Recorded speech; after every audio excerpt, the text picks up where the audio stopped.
We never die because we are soul.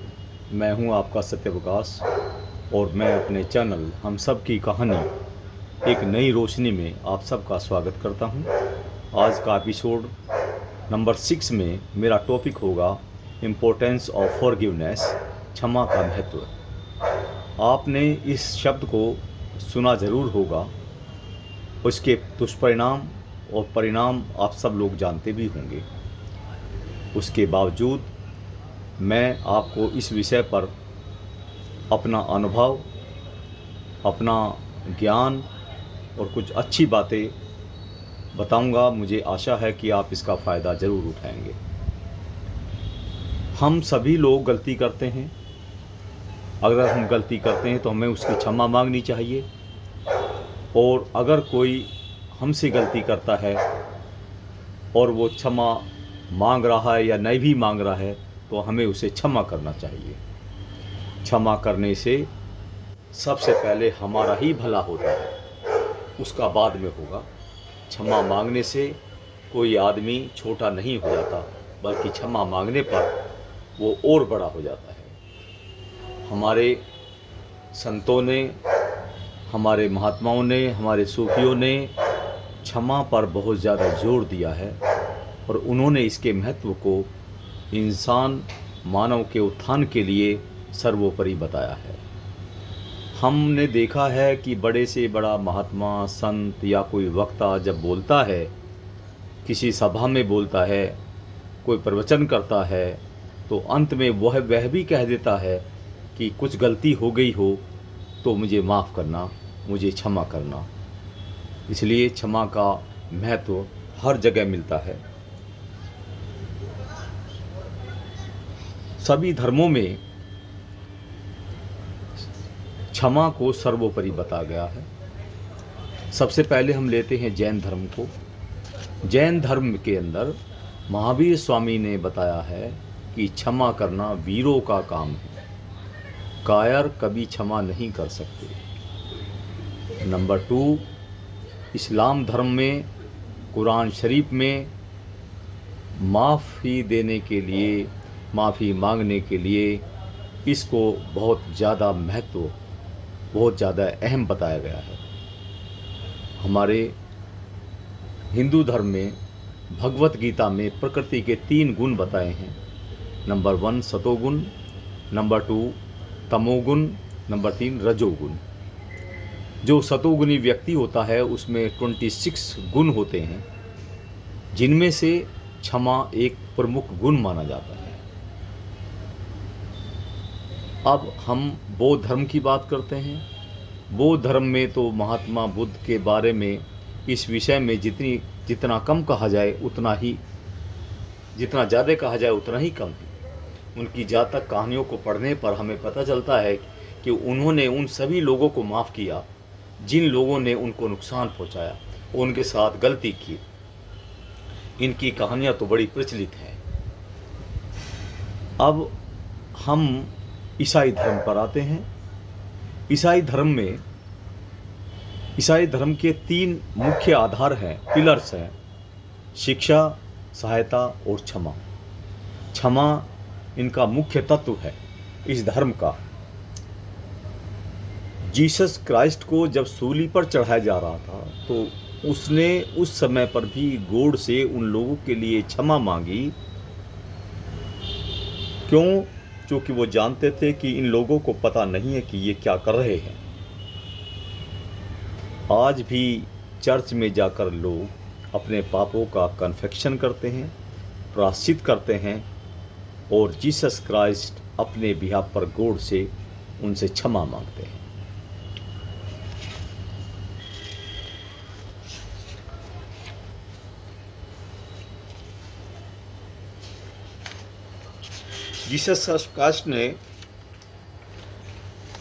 Jesus Christ से एक व्यक्ति ने एक बार पूछा कि जो आदमी गलती करता है तो उसको कितनी बार माफ़ किया जाना चाहिए। उन्होंने कहा 7 टाइम्स। उसने कहा 7 टाइम्स के बाद उन्होंने कहा 77 टाइम्स। उस व्यक्ति ने कहा कि अगर 77 टाइम्स भी माफ़ कर दिया जाए तब। उन्होंने कहा 777 टाइम्स। उनका कहने का मतलब था कि अगर कोई गलती करता है तो उसको हमेशा आप अपनी तरफ से उसको माफ़ करते चलो। जीसस के अनुसार इंसान दुश्मन को बनाते समय कुछ सोचना चाहिए। दोस्त तो हर आदमी बना लेता है, लेकिन दुश्मनी ऐसे व्यक्ति से करो कि आप उसके जीरोक्स ना हो जाओ। इसलिए दोस्त बनाने के लिए कोई मेहनत करने की ज़रूरत नहीं है, वो बन ही जाएंगे, लेकिन दुश्मन बहुत सोच समझ कर बनाना चाहिए। जीसस के अनुसार जैसा व्यवहार हम अपने साथ चाहते हैं दूसरों के द्वारा, ऐसा ही व्यवहार हमें दूसरों के साथ करना चाहिए। जीसस के अनुसार एक बात और कही गई है जो रात को लागू होती है जब आदमी सोने जाता है। उनका कहना है कि रात को सोते समय अपने मन के अंदर कोई भी बुरा भाव, किसी से द्वेष, किसी से जलन, उनको सबको निकाल देना चाहिए। Let not the sun set upon your anger. Jesus कहते हैं कि हम नफ़रत में सब कुछ भूल जाते हैं और हमेशा याद रहता है रिवेंज, बदला लेना। लेकिन वो ये नहीं जानते, उन्होंने कहा है रिवेंज इज़ माइन। वो रिवेंज किसी आप दूसरे से नहीं ले रहे हो, वो बल्कि रिवेंज आप अपने खुद से ले रहे हो। एक बुक है the power of subconscious mind. इसका एक चैप्टर है how to use your subconscious mind for forgiveness. इस चैप्टर में बताया गया है कि हम ईश्वर को ब्लेम करते हैं, हम बीमार हैं या हम अनहैप्पी हैं, हम खुश नहीं हैं, जबकि इसके लिए हम खुद जिम्मेदार हैं। हमारी नेगेटिव थिंकिंग और डिस्ट्रक्टिव थिंकिंग हमारे लिए खुद जिम्मेदार है। इसके लिए हम अपने इमोशंस के, हम अपने रिएक्शंस के मास्टर्स हैं। हम पे कोई ज़बरदस्ती अपनी नेगेटिविटी नहीं थोप सकता।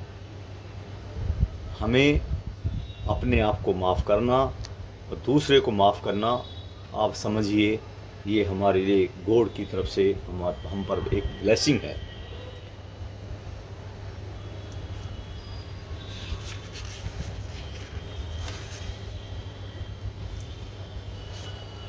इस क्षमा के विषय में हमारे अध्यात्म से संबंधित क्या पहलू हैं, मैं इस पर भी प्रकाश डालना चाहूँगा।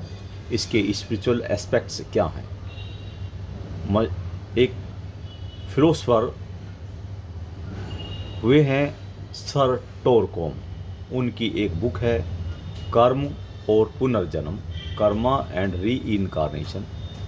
उसमें उन्होंने कहा है, रिकमेंड किया है कि अगर कोई गलती करता है तो उसको लेट गो करो और उसको भूल जाओ। हमारे अंदर 72,000 नाड़ियाँ हैं। अगर हम किसी के प्रति द्वेष, ग्रज, वैमनस्य, नेगेटिव विचार हम रखेंगे तो इन हमारी 72,000 नाड़ियों में ग्लैंड्स बन जाती हैं, गांठें बन जाती हैं, जो हमारे शरीर को नुकसान पहुंचाती है और बीमारी के रूप पर हमारी फिजिकल बॉडी में वो नज़र आती है। इसका परिणाम तो इस जीवन में तो आपके इस शरीर को देखने में मिलता है, लेकिन अंततः इसका इफ़ेक्ट हमारे आने वाले अगले जन्मों में भी मिलता है। हमारे अंदर जो नेगेटिव विचार, बुरे विचार रात को हम प्रकट होते हैं तो वो हमारे शरीर की ओरा को, ओरा मीन्स हमारे शरीर के चारों तरफ एक इलेक्ट्रिक मैग्नेटिक फील्ड होता है, वो उसको डिस्टोर्टेड करते हैं, उसको नुकसान पहुंचाते हैं। इससे हमारे शरीर में विभिन्न तरह की बीमारियां पैदा होती है। मैंने आपको बताया था कि हमारी सोल 7 बॉडीज़ के अंदर रहती हैं। 2 बॉडीज़ के बारे में मैं बता चुका हूँ, physical body, etheric body. Number 3 आती है सूक्ष्म शरीर, इसको एस्ट्रल बॉडी भी कहते हैं, एक इमोशंस बॉडी भी कहते हैं, जिसमें हमारी इमोशंस चलती हैं। और एक चौथे नंबर का है मेंटल बॉडी, मानसिक शरीर, जिसमें हमारे विचार चलते हैं। और एक पांचवा है कारण शरीर, कोजल बॉडी। इनका क्या रिलेशन है? अगर हमारे विचार, हमारी इमोशंस नेगेटिव होंगे तो इनका असर रात को सोते समय इमोशंस और थिंकिंग, विचारों का असर हमारे एथरिक बॉडी और फिजिकल बॉडी पर होगा नेगेटिव। और इस जीवन में अगर हम इस एनर्जी कनेक्शन को नहीं काट देते तो ये हमारे नेगेटिव थिंकिंग, नेगेटिव विचार, नेगेटिव एक फॉर्म्स ऑफ थॉट्स हमारे कोजल बॉडी में इकट्ठा हो जाता है और ये हर जन्म में हमारे साथ रहता है। तो ये किसी से दुश्मनी, जलन, नेगेटिव विचार इस जन्म में तो क्या, वो दूसरे जन्म में भी आपके साथ रहेंगे और हो सकता है अगले जन्म में वही घटना आपको दोहरानी ना पड़ जाए। इसलिए बेटर यह है कि आप इस तरह के कनेक्शन को इसी जन्म में काट दें, यही बेटर है। इसका बड़ा गूढ़ रहस्य है जिसको लोग नहीं समझते। हम समझते हैं कि बस हमें अपना काम करना है, हमें कुछ माफ़ नहीं करना, या अपने आप को धोखा देते रहते हैं कि नहीं हमने तो माफ़ कर दिया। आदमी की एक बड़ी समस्या है, वो शायद कहता है कि मैं ठीक हूँ, दूसरा ठीक नहीं हो सकता, और अपनी ईगो के कारण अपने मन में कैसे कैसे ग्रजेस पाल लेता है। वो खुद सोचता ही नहीं इस बारे में कि मैं क्या कर रहा हूँ। वो अपना नुकसान कर रहा है, वो दूसरे का नुकसान नहीं कर रहा है। आप समझ गए मैं क्या कहना चाहता हूँ? शायद आपको ये बात समझ में ना आए, लेकिन असलियत यही है। आपको इसको समझना चाहिए। अगर आपको अपने अगले जीवन को सुधारना है, एक नए फॉर्म में आना है, तो आपको अभी से इस कनेक्शन को काटना होगा। मरने के बाद आपके विचार, आपकी थिंकिंग आपके साथ एस्ट्रल बॉडी में जाते हैं और अंततः आपके कोजल बॉडी में इकट्ठे हो जाते हैं और जन्म दर जन्म आपके साथ रहते हैं। अगर ले जाना है तो अच्छी चीज़ों को ले जाएं ताकि आपकी आत्मा का इवोल्यूशन, उसका विकास हो सके।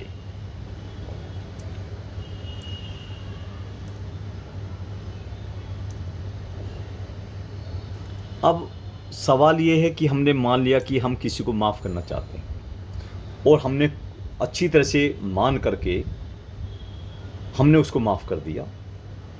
अब इसका टेस्ट कैसे होगा? इसका एक ऐसे टेस्ट करने के तरीके हैं। खुद इसको कहते हैं इंट्रो इंस्पेक्शन। हम अपने आप से ही हम पता लगा सकते हैं कि हम अगर किसी को माफ़ करना चाहते हैं, हमने उसको माफ़ कर दिया है या नहीं कर दिया है। वो कैसे पहचानेंगे? इंट्रो इंस्पेक्शन के द्वारा। जैसे नंबर 1, किसी व्यक्ति को देखकर जिसको आपने माफ़ किया है, क्या उसको देखकर प्रेम, नफ़रत की भावना पैदा होती है या आप न्यूट्रल रहते हैं? जब कोई उसकी प्रशंसा करते हैं तो आपका रिएक्शन क्या होता है? मुश्किल पड़ जाए उस व्यक्ति को जिसको आपने माफ़ किया है, तो क्या उस मुश्किल में आप उसकी मदद करेंगे? हमारे माइंड में किसी तरह का स्टिंग या कोई दर्द तो शेष नहीं रह गया है। उस व्यक्ति को देखकर हमारे अंदर कोई सीजल या झंझनाहट तो पैदा नहीं होती। अगर माफ़ करने के बाद भी आपको ऐसा होता है तो इसका मतलब है कि आपने उसको माफ़ नहीं किया है। अब माफ़ करने के तरीके क्या हैं? अगर आप सचमुच किसी को माफ़ करना चाहते हैं तो उसके क्या तरीके हैं, क्या विधियां हैं? हमारे महापुरुषों ने बड़ी खोजों के द्वारा, जैसे साइंटिस्ट कोई फार्मूला तय करते हैं और उसी आधार पर उस सब्जेक्ट को पढ़ा जाता है, इसी प्रकार हमारे ऋषि मुनियों ने कुछ फार्मूले बताए हैं जिस तरह से हम फार्मूलों पर विश्वास करते हैं, इसी तरह से हमें इन बातों पर भी विश्वास करना चाहिए। नंबर 1, उसको पर्सनली जाकर के माफ़ी मांग सकते हैं। नंबर 2, फ़ोन के द्वारा व्हाट्सएप पे माफ़ी मांग सकते हैं। तीसरा, हम उस व्यक्ति को जिससे माफ़ी मांगनी है उसका विजुअलाइजेशन करके उससे माफ़ी मांग सकते हैं। नंबर 4, यूनिवर्स के थ्रू अपनी रेडियो वेव्स भेजकर उस व्यक्ति से माफ़ी मांग सकते हैं। यहाँ तक कि जो आदमी मर भी गया है, आप उससे माफ़ी मांगना चाहते हैं, दिल से माफ़ी मांगना चाहते हैं, क्योंकि मरने के बाद आदमी बहुत कुछ सेंसिटिव हो जाता है, तो आप इस माध्यम से उससे भी माफ़ी मांग सकते हैं। और अंत में एक बहुत इम्पोर्टेंट विधि है, जिसको अगर 21 मिनट तक डेली 21 दिन तक किया जाए तो आप सचमुच किसी आदमी को माफ़ कर पाएंगे और अपने ऑरा को अच्छा बना पाएंगे, अपने अंदर नेगेटिव विचार नहीं कैरी कर पाएंगे और इसी जन्म में उस बैड एनर्जी को, उस नेगेटिव एनर्जी को डिस्कनेक्ट कर पाएंगे। उस विधि का नाम है, उस मेथड का नाम है होपोनोपोनो, HOOPONO। इस विधि में 4 स्टेप्स बताए गए हैं। फर्स्ट स्टेप में कहा जाता है आई एम सॉरी, जिससे गलती की गई है उसको कहना है आपको I am sorry. Number 2, please forgive me. Number 3, thank you, जिसको आपने माफ़ करना उसको थैंक यू कहना है। और लास्ट में कहना है आई लव यू। ये चारों चीज़ हमारे यूनिवर्स के हाई वाइब्रेशन के अंतर्गत आते हैं। ये भी कह सकते हैं कि ये गॉड के हाई वाइब्रेशंस में आते हैं। आप समझ गए होंगे कि क्षमा का असली मतलब क्या है और हमें किस लेवल पे जा कर के इससे छुटकारा पाना चाहिए। अब आप समझ रहे होंगे कि एक छोटी मोटी बात नहीं है, ये हमारे इस जन्म को तो छोड़ो, हमारे आगे आने वाले जीवनों का, लाइफ का भी नाश करने वाला है। लेकिन इसमें एक अपवाद भी है। ठीक है, आपने किसी को माफ़ कर दिया है, लेकिन आप ऐसे लोगों से जो हमेशा नेगेटिव ही रहते हैं, उनसे आप उचित दूरी बनाकर रखें ताकि ऐसी स्थिति ना आए। तो आपसे अंत में मेरी यही दरख्वास्त है, यही प्रार्थना है कि आप इसके महत्व को समझें, अपने जीवन में इनका आचरण करें। केवल ये बात सोचकर कि ये एक लेक्चर है या कोई बता दिया गया, एक वीडियो बना दी गई है, बता दिया गया है। मैं ये बातें इसलिए कह रहा हूँ कि ये हमारे जीवन में प्रैक्टिकल है, इसके प्रैक्टिकल को लोग नहीं जानते। तो हम अपने कार्य करते करते, हम अपना सारा धर्म करते करते हर तरह से इस चीज़ की तरफ हमें ध्यान देना चाहिए। मुझे आशा है आपने मेरी इस वीडियो को ध्यान से आप सुनेंगे और इस पर एक्ट करेंगे। आप सभी का बहुत बहुत धन्यवाद।